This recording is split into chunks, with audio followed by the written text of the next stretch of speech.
uranium, etc. We have got a lot of uranium here. You have heard of the quarrels going on in Niger. There is a crisis now in an African country known as Niger. I think some of our friends from West Africa know it better, Togo and Cameroon, they know it better. You have heard of the quarrels going on in Niger, in West Africa, about uranium being taken to Europe. That's how I came to know recently. When this crisis started, we started getting information that apparently Niger is exporting a lot of uranium to Europe and to France for them to use in their nuclear power stations to generate electricity for themselves. So this morning I took interest. I said, by the way, what is the electricity supply in Niger?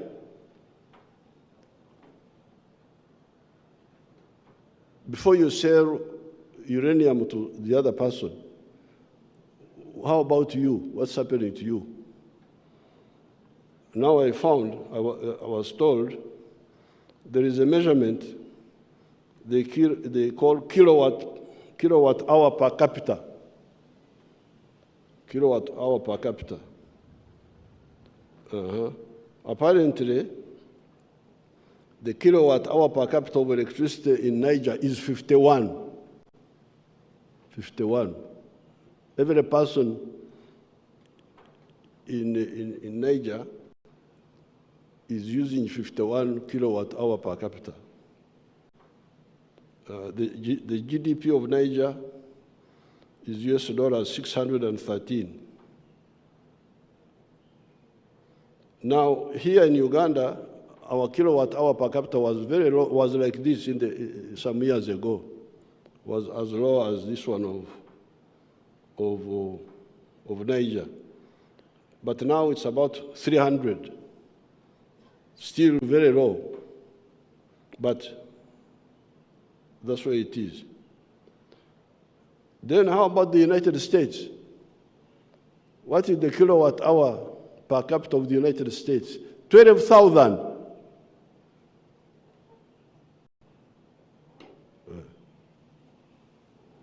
12,000. And there's a country called Iceland. It has got a lot of electricity. Of course, they have got a small population, but it is 54,000. Now, Uganda has got a lot of uranium. Some years ago, a Western company came and proposed to mine the uranium. They came here, said they want to mine the uranium. I asked them, mine it and take it where? They said, export it. That was their answer. I asked them, export it for what purposes?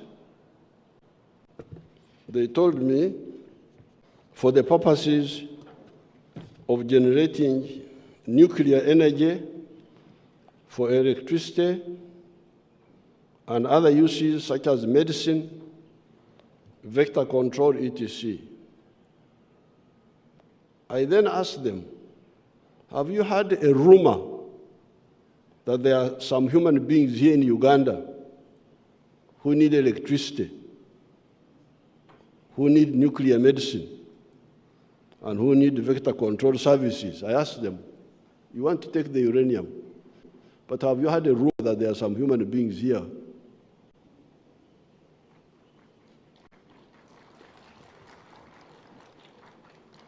It's not confirmed that they are there, but could it be a rumor that there are some human beings here?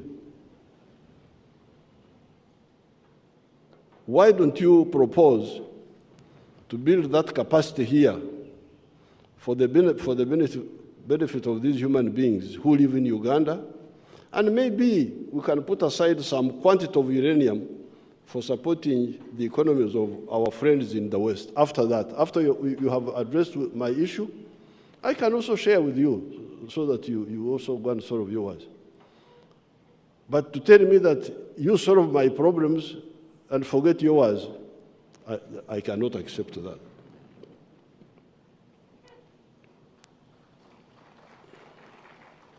They never came back.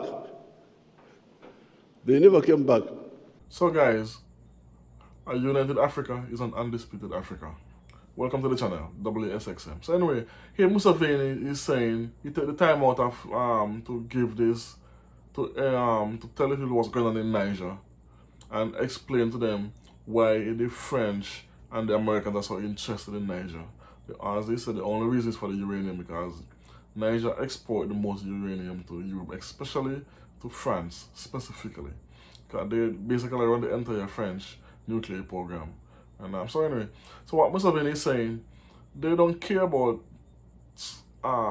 citizens of any African countries, because when they come for resources, they don't give the country they're taking the resources from. They just come and take to make all the money they can and sign these exploitative deals. And don't forget, keep this in mind when some people saying why African leaders can take over the resources and blah, blah, blah. Don't forget, these when in the Berlin Accord, when the Westerners, colonizers, divided up Africa, this was a part of it, where they control certain resources and they have signed documents stating they have rights to, let's say, uranium for the next 200 years from this country. And then that's what's happening. So when I say coups happen, is when these countries can't take it anymore.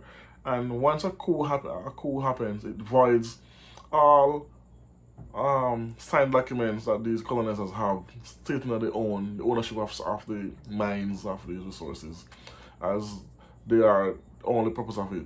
So when I see the Mali, Burkina Faso, and Guinea tell the French to leave and take the embassies, and Americans as well, this is what they are afraid of. They're afraid of being put out and lose the grip they have on the resources, because that's the only way they can, or the only way for them to get back these resources is if they attack these countries militarily with the aid of other African countries, and also reinstall or put in new puppets as the presidents for this country. But this time, because of social media, because of YouTube and like channels like mine, we can shine a light on the continent, and we can see this now goes global. So there's more eyes on the continent. So that's why Nigeria did not attack Niger, because it was put out to the world and that Niger, how can African countries attack other African countries, and the ESCO. So they back out and then they're talking about diplomatic solution, which is great for Niger. So the more videos we have on Niger, the more help the Niger people get, and the Nigerian citizens are also backing this. They are for the coup, and they are demonstrating for the coup, and well as in Nigeria, you have Nigerian citizens demonstrating against the military intervention and the sanctioning of Niger. So that is also a plus. So these channels are helping and shining a light on the continent. And that is what these colonizers are afraid of currently, because with Mali, Guinea, and Burkina Faso backing Niger, it's more difficult now for them to just run in and roll their armies in, and then like they did with Libya when they killed Gaddafi. We won't have a next Libya on the continent anytime soon. As I said, because African leaders are now turning the tides. And why I say this is not all, but some of them, because you have President Kagame of Rwanda.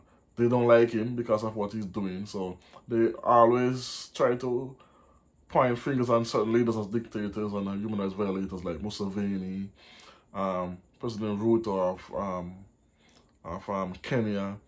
I'm not sure about the President Ramaphosa of South Africa, because he did some very shaky stuff that I don't like, and some deals he having with some of these countries. And President of Namibia, I can't pronounce his name, Gangam, sorry about that.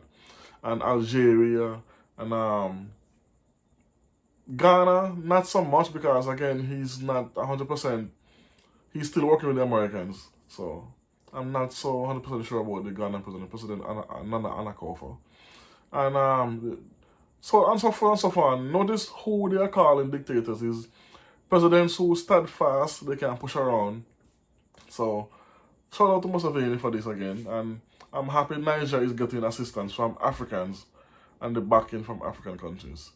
And the Americans the Americans sent a delegation to Niger, someone from the European Union and the president of Nigeria and the African Union. And he turned them all up because he said that there was no plan, they just come, they have to have a play, like lay out what's gonna happen, where, how, why, and when. And why is America sticking their neck in this? Well, we know why, because of the uranium, because they have embassies in Niger and bases as well. That's the French. So let me know what you think about this in the comment section, and we talk about it. Boom.